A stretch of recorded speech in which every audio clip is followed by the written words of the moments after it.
What's up, everybody? Welcome back to the Who's Right podcast. I'm Victor, and I'm going solo tonight. Franklin is sick. He's not going to be able to make it.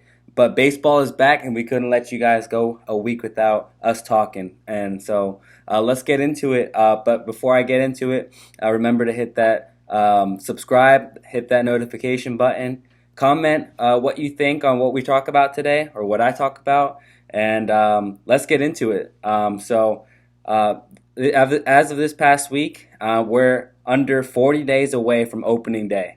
And that's exciting because we just had the whole team report back into spring training. They're all down in Port St. Lucie, ready to go. You saw a lot of them actually get there early, and everyone's got high expectations for this year. It's really awesome to see. All the guys have been working in the off season.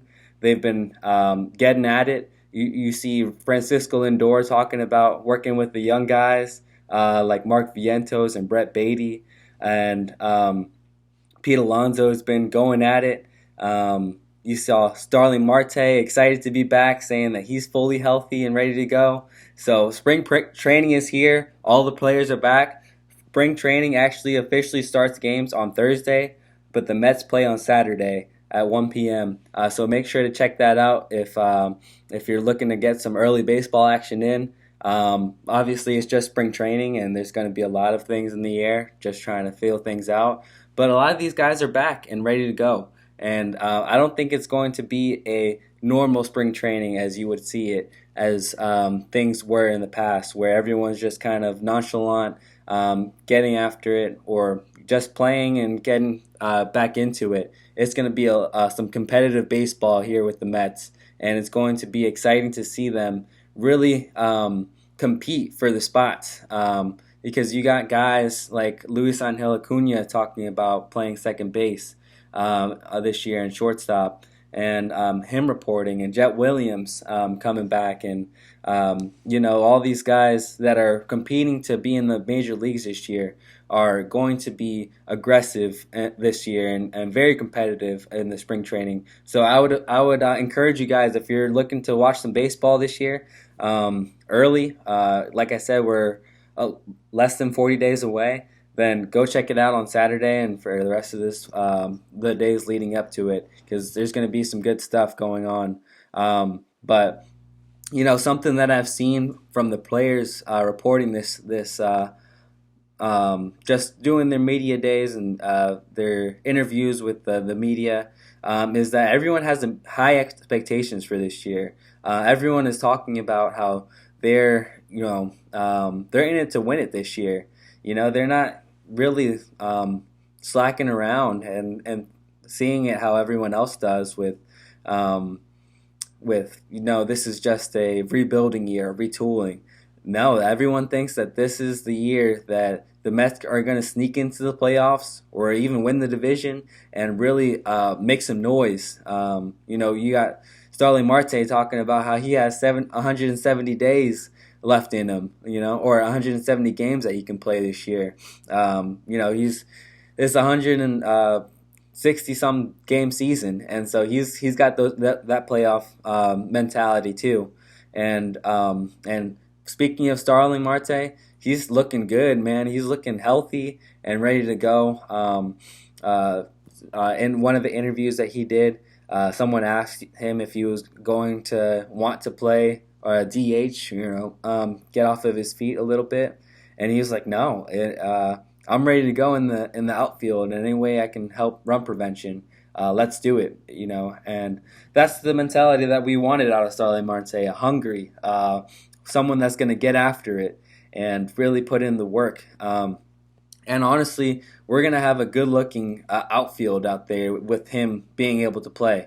Because you think about it, we have three center fielders playing all of the outfield right now, with Brandon Nimmo in left, and we can talk about that a little bit more later. Harrison Bader in center, which is probably the best center fielder defensively that you can get on the market or out there in baseball in general. And then Starling Marte in right, who used to play center field too. And so if Starling Marte has that mentality and is confident about what the abilities of the Mets are this year, then I'm confident too. Because we saw in 2022 the Starling, if we get Starling Marte back to where he was in 2022, then we've got a good weapon, a good tool to use out there. And I'm not saying he's going to be the best this year or even close to what he was in 2022. But if we get half of that, especially with the new rules of players being able to steal bases with the pitch clock and the bigger bases, then that's going to be the biggest key to contributor to Starling Marte this year. But it's all about the health, right? Is we got to make sure that they're healthy and ready to go. Another thing that I saw in the interviews from this past week was everyone was focused on health. That was the main focus this year. Is everyone wants to stay healthy and make sure that they're able to play. And I think David Stearns has built a lineup for us to be able to do that, or he's built a bullpen or a bench that will be able to endure this whole season. Even if someone gets hurt, it's next man up kind of thing. Because the Mets keep on adding pieces that will contribute to giving guys rest and being able for them to be able to focus on that on their health and getting to 100%. We had a few guys play injured last year, and we don't want to see that this year. We want to be able to see them thrive and do their best work at 100%. And if that means that some of these guys get days off, then that's that's gonna have to mean, because at the end of the day, 100 wins are great. Winning baseball games in the regular season is great, but we want to make sure that we have our best lineup out there at the beginning of the year, and so, or at the beginning of the postseason rather, because that's going to be where the rubber hits the road. That's where we're going to have to make sure that we are healthy and ready to go. And so, I'm excited. Guys that worry me about health are guys like Harrison Bader, guys like Starling Marte, guys that also play that outfield. Francisco Lindor is even a worry that I have, because even though he played every day last year with a bum elbow, he does play every day, and so I'm hoping that some of these young guys might be able to give him a break, and so that he doesn't have to play every day. But after coming off of a couple of MVP votes, then I wouldn't be surprised if he does want to play every day. This is going to be on Mendy to make sure that he's playing 100% every day and not injured like he was last year. Give him the rest that he needs to, because we need him if push comes to shove during playoff time, because he's one of the bats that are going to be really important this year. But we'll see. I'm hoping that, fingers crossed. We can't tell the future, and we don't know what the future holds. But I am confident that we have built up a good bench this year to keep us in contention throughout the whole year. And that's another great thing that we're going to be able to see with spring training, is that all the guys that we saw picked up this year, the bullpen arms, the bench pieces, all the outfield pieces that we have, everyone that's trying out this year is going to have that invite to spring training and are going to be able to showcase their stuff. And so that's something to be really excited about, because we picked up a lot of tools that don't have the best names, don't have the flash and the wonder that some of the other guys that are out there still have. And I hope that we're done this offseason, to be honest. But from the sounds of it, Francisco Lindor doesn't think so, and who knows? We might make some more signings, but it's really about the guys that we picked up prior to this spring training starting, and even during spring training, to really show out and to prove that they have something to play for this year, and that they're not just going to throw away the season and be comfortable sitting in minor leagues. Some of those guys we just picked up. So let's talk about some of the new signings that the Mets made this year, or this past week. Um, One of those guys was Ji-Man Choi.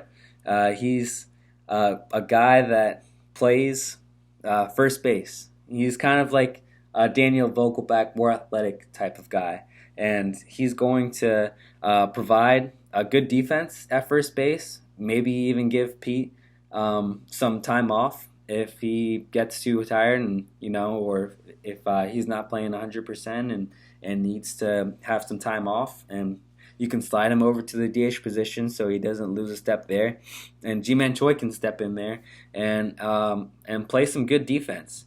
But that's only if he's able to make the team this year, because he's one of those guys that is going to really rely on doing well this spring training, because he's on a split contract, and that means that he's not going to be able to. He's not going to make the team if he doesn't play well this year, and if David Stern doesn't like what he sees, and so it's going to be interesting, and it's going to be really competitive, because looking at some of Ji-Man Choi's numbers, they're not great. He didn't play all that much. He only played about 100 and he only played just under 40 games this past year.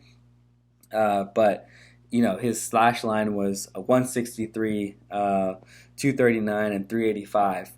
Those numbers are pretty bad, and I can't say that I'm confident that he's going to make the team this year, but it's going to create some good competition for some of the guys that we do have that play a similar position.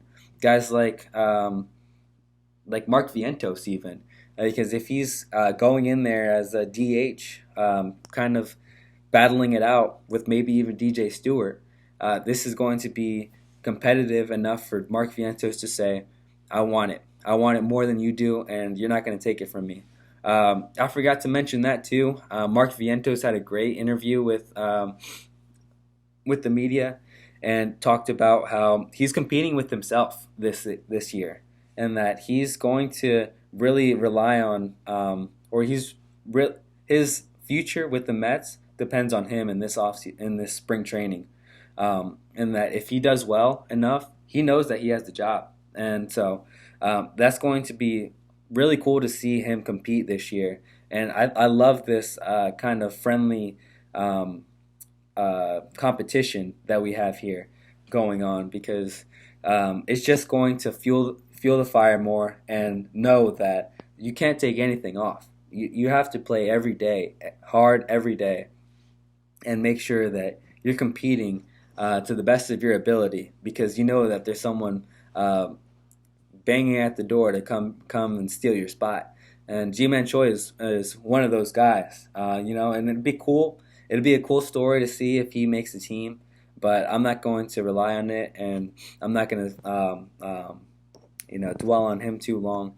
But another guy that we picked up this past week was Luke Voit. Luke Voit's back.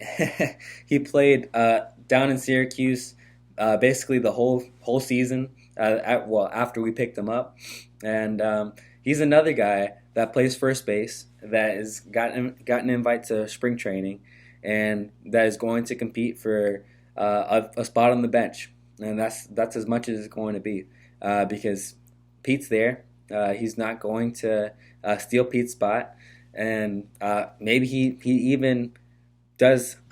Maybe he is competitive with some of these other guys. And so those are just some of the guys that we're going to see in spring training this year that are going to be extra competitive and extra hungry to make the team, because Luke Voigt's not getting any younger. He's an old guy, and so is Ji-Man Choi. Well, Ji-Man Choi is not that old, but for the amount that he's producing, he's got to be hungry too, and he's probably not in there to just fool around and try to make another team, because this could be one of his shots, or it's like a hit or miss for him, and it'll be interesting to see what he does this year. But before we go on to some of the interviews that we had this past week, and the media days and what have you that some of the star players were a part of. Um, I just wanted to kind of take a moment to be upset at us not picking up Brandon Woodruff. Man, that would have been a terrific signing for the Mets, but he's back in Milwaukee. It is what it is. He signed a 2-year deal there. I wish the Mets would have done the same thing, but uh, we can't say any this or that, and it just would have been nice. But let's see.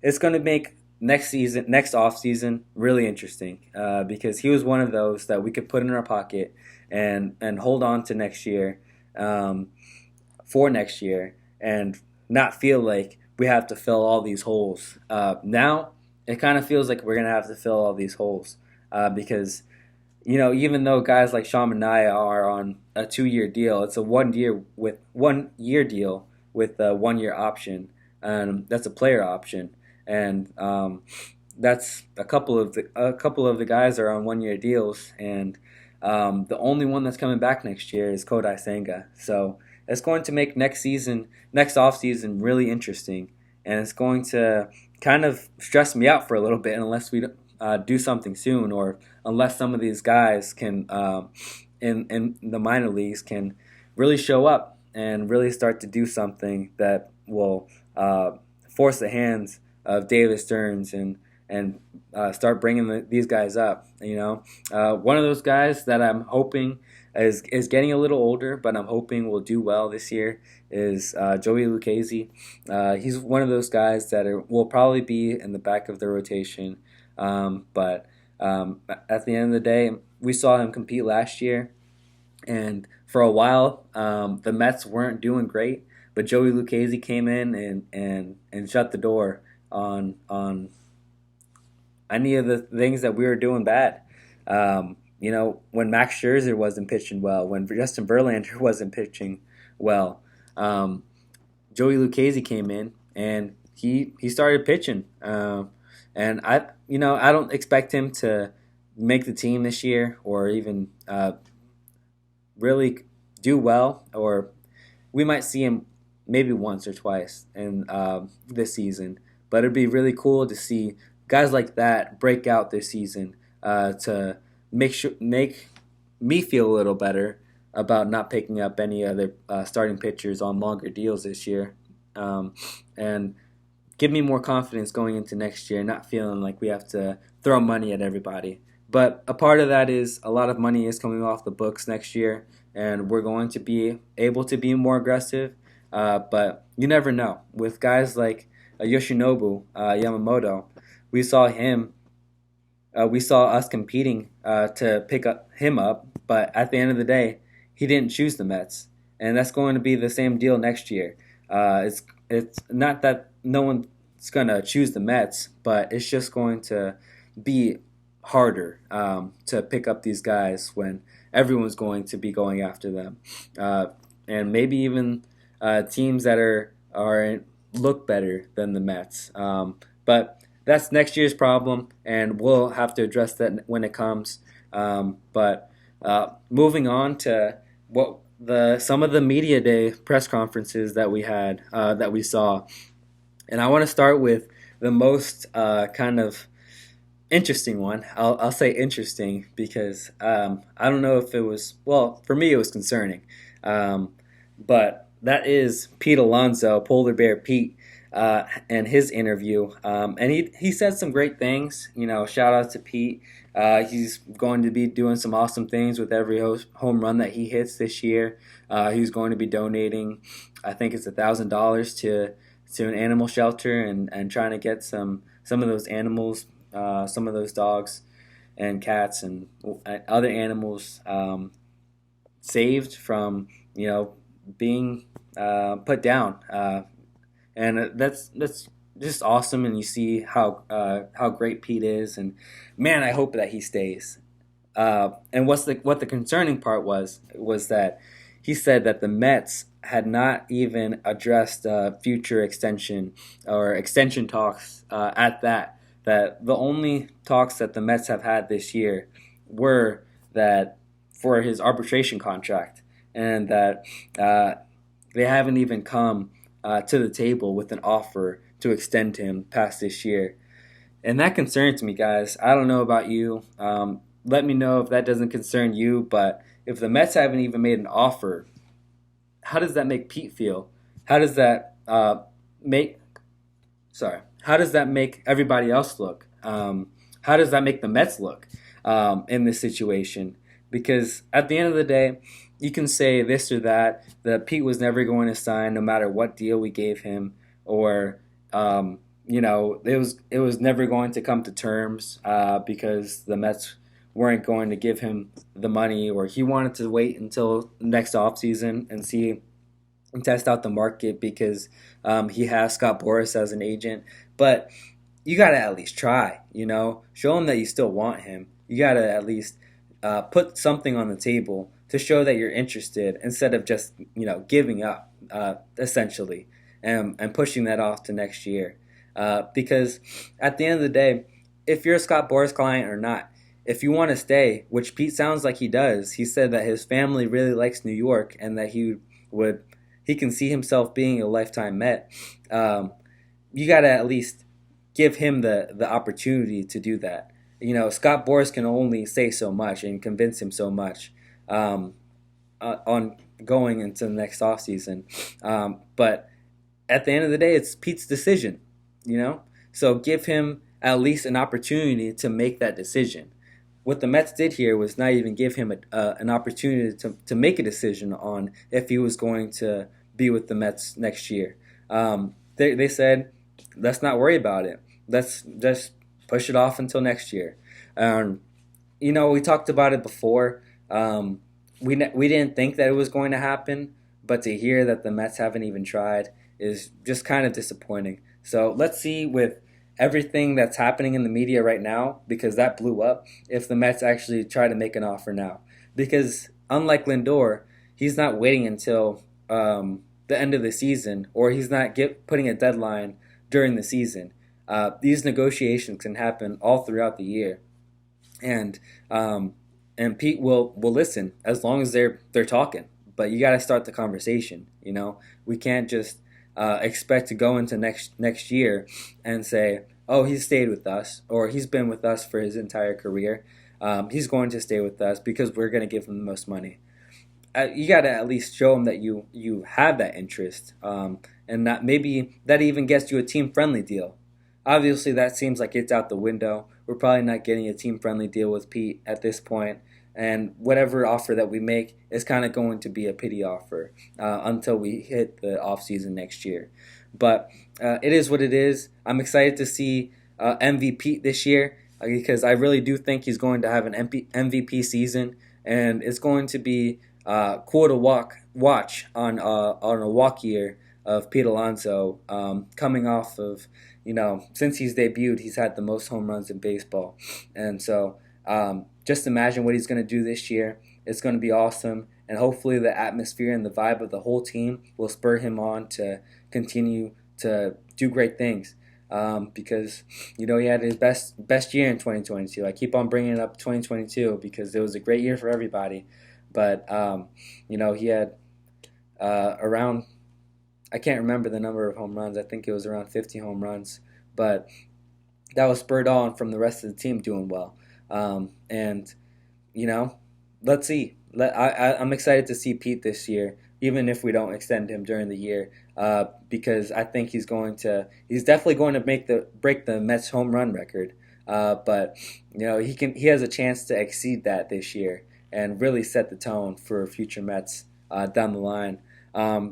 But speaking of some of the stuff that will contribute to us winning this year is Brandon Nimmo. Brandon Nimmo talked to the media on today or yesterday, or whenever you're listening to this, and he said that he's open to playing center field or left field. That he understands that Harrison Bader is the best center fielder in the league right now, and that he's going to he wants, at this point in his career, he's focused on winning a World Series. And if playing left field is going to win the Mets a World Series, then he's all game for that. And that's awesome to hear. Just his mentality and his heart for the team, how he just has that winning mentality and he wants to put the Mets first over his own interest is awesome to hear. And, we talked about it before on the podcast. This is going to do great things for Brandon Nimmo this year. It's going to take less stress off of him because we all know that although he could play center field really well, he had to try really hard at it. And this year at left field, it's going to take so much pressure off of having to play that center field, that middle of the field, and having that arm that will get you that center field requires as well. And maybe even bulk up. Start hitting him more home runs. Maybe focus on his offensive game a little more than his defensive game. And that's what we need out of Brandon Nimmo is for him to produce hits, get on base, and to produce runs as well. And so that'll be awesome to see with Brandon Nimmo. And someone that you saw give him a lot of praise was Carlos Mendoza. Mendy was talking to the media about a number of different things, but one of the things that stuck out to me is just his mentality towards the whole situation. That he really cares about these guys, but he does care about winning, and he was, excited to hear that Brandon Nimmo has that same mentality that he wants to win and he wants to be there, and he wants the Mets to put their best foot forward.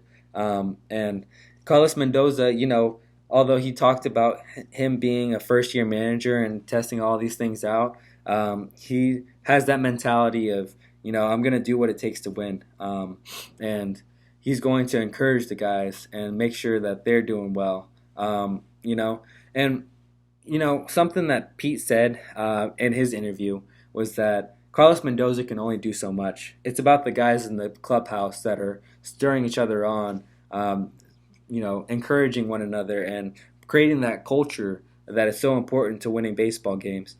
And so Carlos Mendoza does contribute to that, and he talked about it a little bit, but it's really about the clubhouse atmosphere and what they're able to produce. And so, it'll be cool to see. Carlos Mendoza is going into his first year of managing Major League Baseball, and that's going to be a scary thing, but I'm excited for him, having all these veterans around him, being able to encourage him, walk him through the process.